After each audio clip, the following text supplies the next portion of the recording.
నమస్కారం ప్రేక్షకులకు విజయదశమి శుభాకాంక్షలు ఈటీవీ న్యూస్ కి స్వాగతం ముందుగా ముఖ్యాంశాలు విశాఖ ఉక్కు ప్రైవేటీకరణపై నోరు మెదపని జగన్ ప్రభుత్వం ఇతర రాష్ట్రాల్లో పోరాటాలు ఫలిస్తున్నా పట్టించుకోని వైనం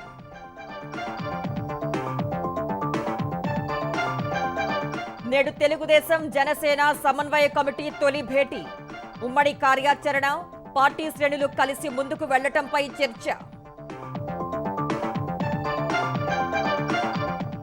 నేడు జగనాసుర దహనం కార్యక్రమానికి తెలుగుదేశం పిలుపు చంద్రబాబు అరెస్టుకు వ్యతిరేకంగా ఆందోళన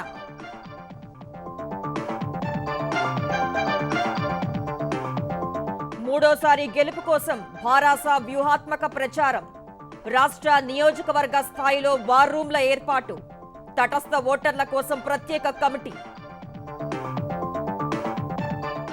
తెలంగాణ ఎన్నికలపై ఏఐసీసీ ప్రత్యేక దృష్టి రోజువారీ వ్యవహారాలను పరిశీలిస్తున్న అధిష్టానం దూతలుగా ఇతర రాష్ట్రాల నేతల నియామకం చైనా వద్ద భారీగా అణ్వాయుధాలు గతేడాది 100 వార్ హెడ్లు పెంచుకున్నట్లు పెంటగాన్ వెల్లడి ఎల్ఏసీ వెంట భారీగా నిర్మాణాలు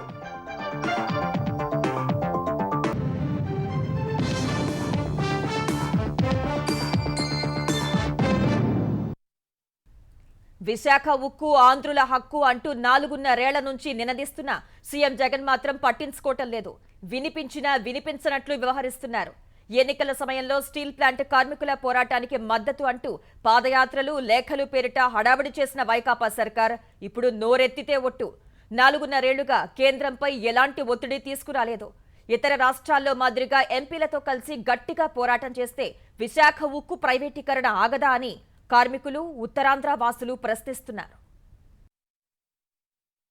ఉత్తరాంధ్ర అభివృద్ధిలో కీలక భూమిక పోషిస్తున్న విశాఖ ఉక్కు కష్టాల్లో ఉంటే రిషికొండలో రాజభవనం నిర్మాణంలో నిమగ్నమైన సీఎం జగన్ తీరు స్టీల్ ప్లాంట్ ఊపిరి తీస్తోంది 25 మంది ఎంపీలను గెలిపిస్తే కేంద్రం మెడలు వంచుతామంటూ ఎన్నికల ముందు బీరాలు పలికిన జగన్ ఉక్కు విషయంలో కేంద్రంపై ఒక్కసారైనా ఒత్తిడి తీసుకురాలేదు ప్రతి పార్లమెంటు సమావేశంలో కంటితుడుపుగా వైకాపా ఎంపీ ఒకరు స్టీల్ ప్లాంట్ గురించి ప్రశ్నలు వేయటం అమ్మేసే విషయంలో వెనకడుగు లేదని కేంద్ర మంత్రి సమాధానమివ్వడం పరిపాటిగా మారింది కేంద్రాన్ని గట్టిగా ప్రశ్నించడానికి సొంత అవసరాలు మొహమాటాలు అడ్డొచ్చాయనుకుంటే వైకాపా ప్రభుత్వం చేయాల్సిన సాయం కూడా ఎందుకు చేయడం లేదని జనం ప్రశ్నిస్తున్నారు కేంద్ర ఉక్కు పరిశ్రమ శాఖ ఆధ్వర్యంలోని ఎన్ఎండీసీ 10 ఏళ్ల కిందట ఛత్తీస్గఢ్ లో జగదల్పూర్ దగ్గర నగర్నార్లో 3 మిలియన్ టన్నుల ఇంటిగ్రేటెడ్ ఉక్కు కర్మాగారం నిర్మించింది ఇందులో ప్రస్తుతం 400 మంది ఉద్యోగులున్నారు దీన్ని కూడా ప్రైవేటీకరించేందుకు కేంద్రం అడుగులు వేసి బిడ్లు ఆహ్వానించింది ప్రైవేటీకరణకు వ్యతిరేకంగా 15 రోజుల క్రితం అక్కడ 3 జిల్లాల పరిధిలో బంద్ చేశారు ఛత్తీస్గఢ్ లో కాంగ్రెస్ అధికారంలో ఉంది 11 మంది ఎంపీల్లో భాజపా తరపున 9 మంది ఉన్నారు ప్రైవేటీకరణపై వ్యతిరేకతను గమనించిన కేంద్ర హోంమంత్రి అమిత్ షా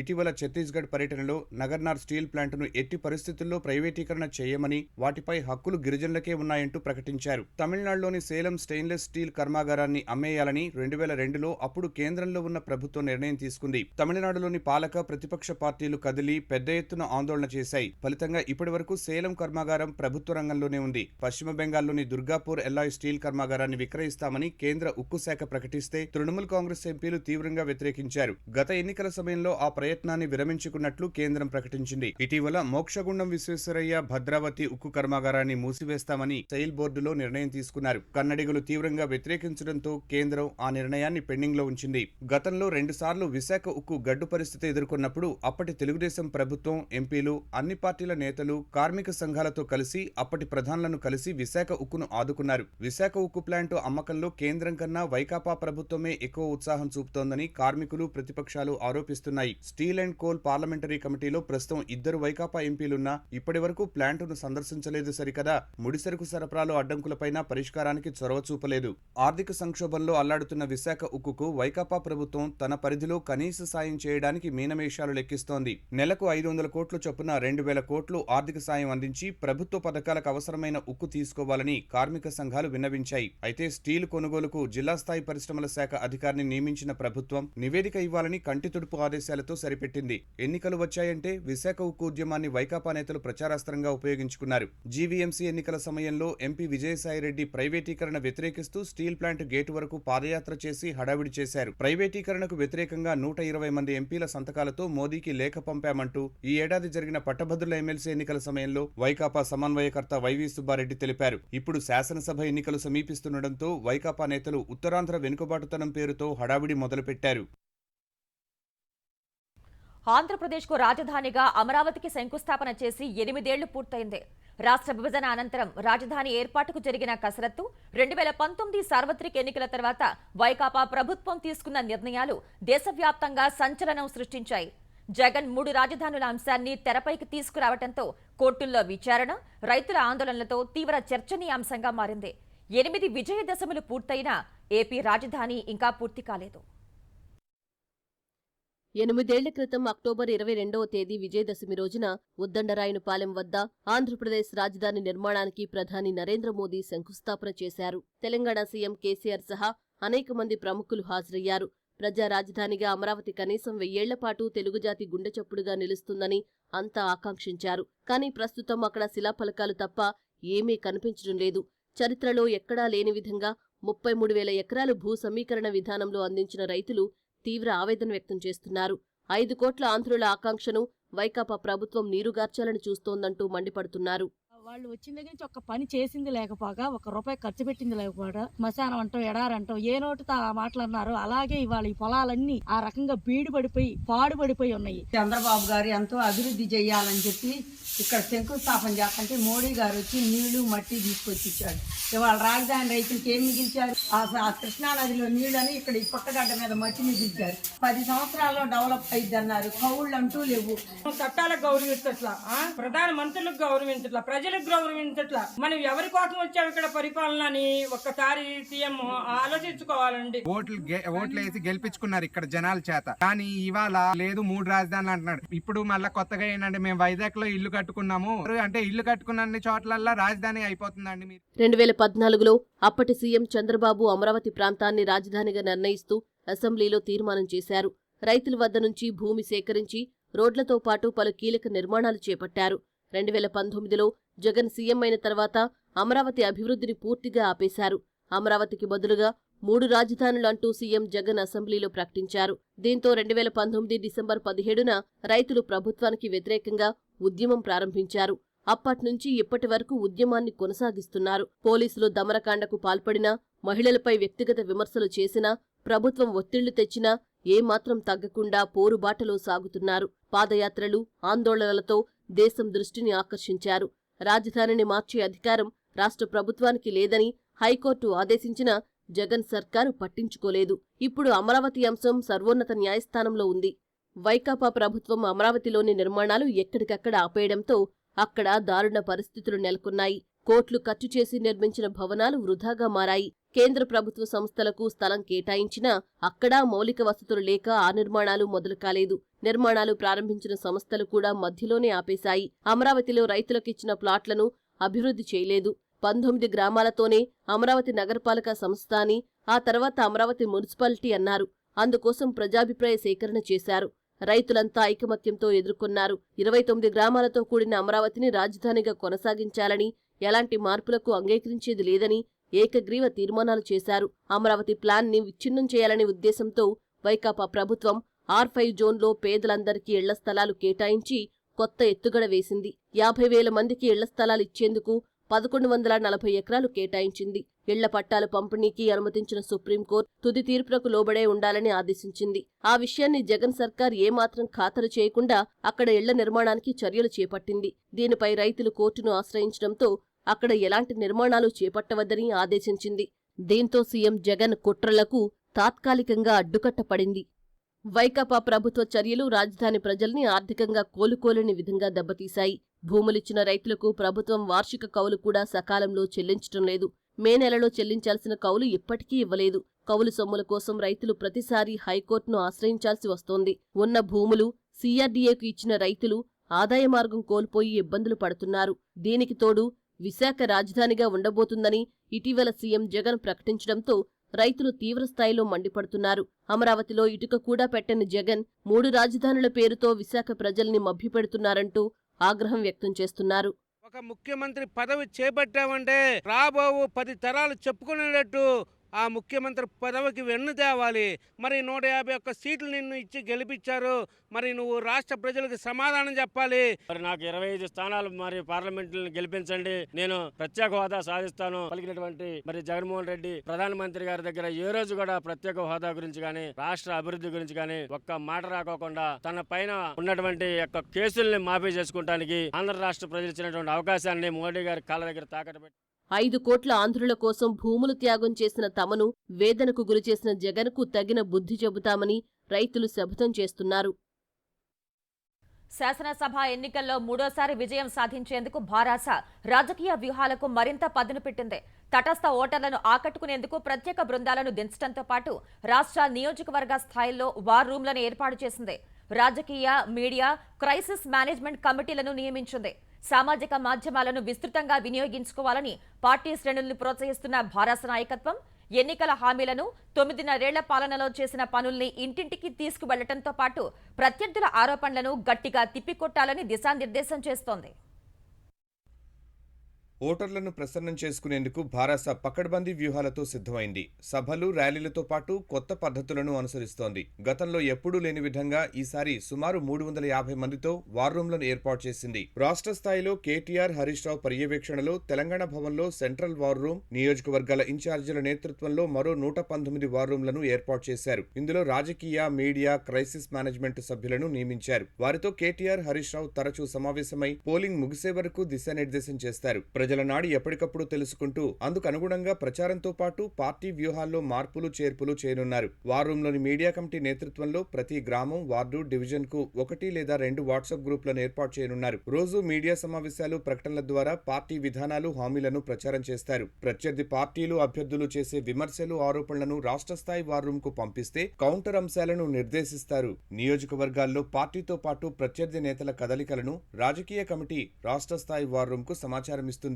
పార్టీ నేతలు ఎవరైనా ఇతర పార్టీల వైపు చూస్తున్నట్లు తెలిస్తే ఎలా బుజ్జగించాలి, వారికి ఏ మేరకు హామీ ఇవ్వాలో చెప్పడంతో పాటు అవసరమైతే రాష్ట్ర స్థాయి నేతలను రంగంలోకి దింపుతారు. అదేవిధంగా భారాస వైపు చూసే ఇతర పార్టీల నేతలను ఆకర్షిస్తారు. ప్రచారంలో పార్టీ నేతలు ఎవరు చురుగ్గా ఉన్నారు, ఎవరు స్తబ్దుగా ఉన్నారో పరిశీలించి ఎప్పటికప్పుడు తగిన సూచనలు ఇస్తారు. ఎన్నికల నిబంధనలు, చట్టపరమైన సమస్యల్లో చిక్కుకోకుండా అప్రమత్తం చేసేందుకు వార్ రూమ్ లో క్రైసిస్ మేనేజ్మెంట్ కమిటీని ఏర్పాటు చేశారు. ఓటర్లను 3 కేటగిరీలుగా విభజించారు. పార్టీ కార్యకర్తలు, అభిమానులు ఖచ్చితంగా ఓటు వేస్తారనుకునే వారిని ఏ కేటగిరీలో, తటస్థ ఓటర్లను బి కేటగిరీగా, ఇతర పార్టీల కార్యకర్తలు తమకు ఓటు వేయరనుకునే వారిని సి కేటగిరీగా విభజించారు. ఇందులో తటస్థ ఓటర్లను ఆకర్షించేందుకు భారాస ప్రత్యేక కసరత్తు చేస్తోంది. పార్టీ బూత్ స్థాయి కమిటీలు తటస్థ ఓటర్లతో నిరంతర టచ్ లో ఉండేలా 100 మంది ఓటర్లకు ఒక కమిటీని ఏర్పాటు చేసింది. తటస్థ ఓటర్లు ఏం కోరుకుంటున్నారో రాష్ట్ర స్థాయి వార్ రూమ్ కు చెబితే తగిన సూచనలు ఇస్తారు. ఎన్నికల ప్రచారాన్ని బహుముఖ వ్యూహంతో పకడ్బందీగా నిర్వహించనున్నారు. కేసీఆర్ ప్రజా ఆశీర్వాద సభలు,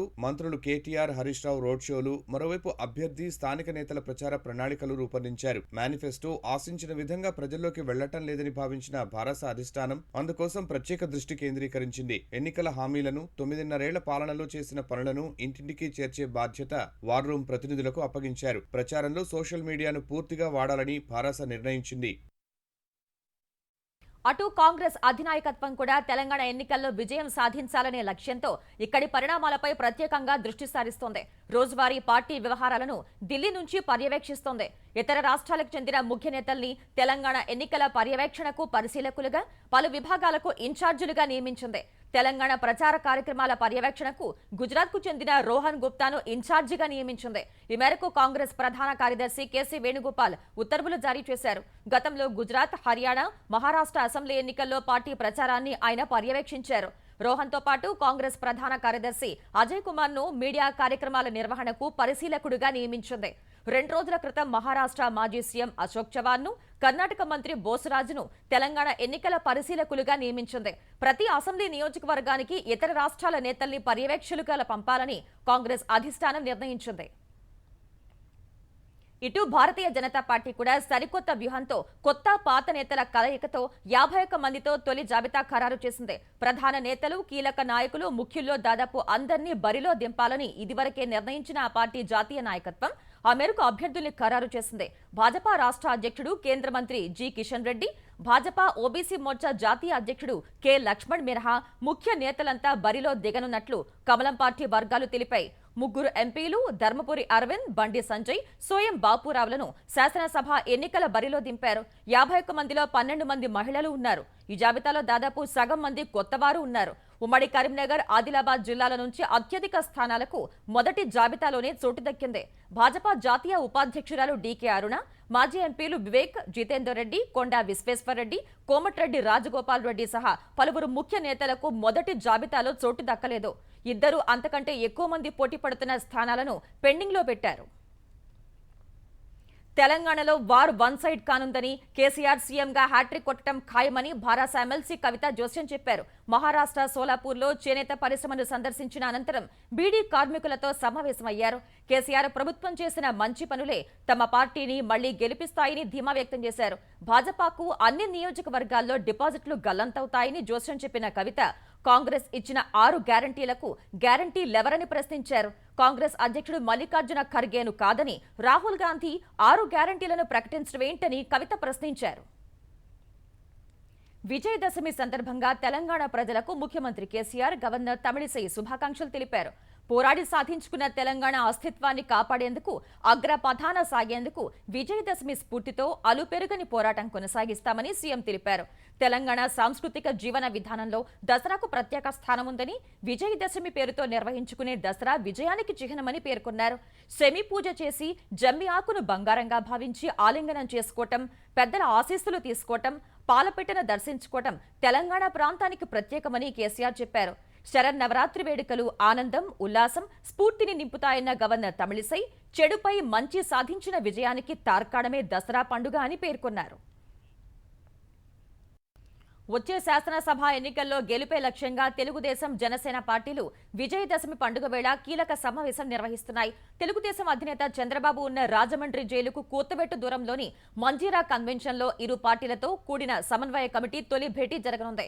ఈ కమిటీలో తెలుగుదేశం తరపున ఆ పార్టీ రాష్ట్ర అధ్యక్షుడు అచ్చెన్నాయుడు, సీనియర్ నేతలు యనమల రామకృష్ణుడు, పితాని సత్యనారాయణ, పయ్యావుల కేశవ్, తంగిరాల సౌమ్య, జనసేన నుంచి పార్టీ రాజకీయ వ్యవహారాల కమిటీ చైర్మన్ నాదెండ్ల మనోహర్, కందుల దుర్గేష్, పాలవలస యశస్వి, బొమ్మిడి నాయకర్, మహేందర్ రెడ్డి, కొటికలపూడి గోవిందరావు సభ్యులుగా ఉన్నారు.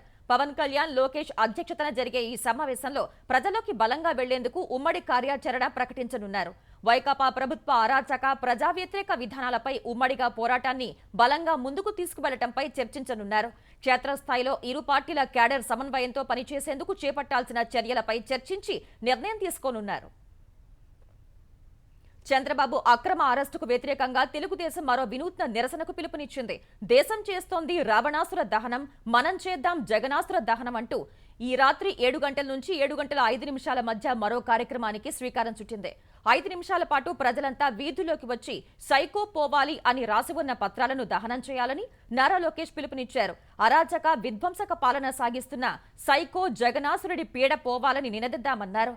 ఆ వీడియోలు, ఫోటోలను సామాజిక మాధ్యమాల్లో పంచుకోవాలని కోరారు.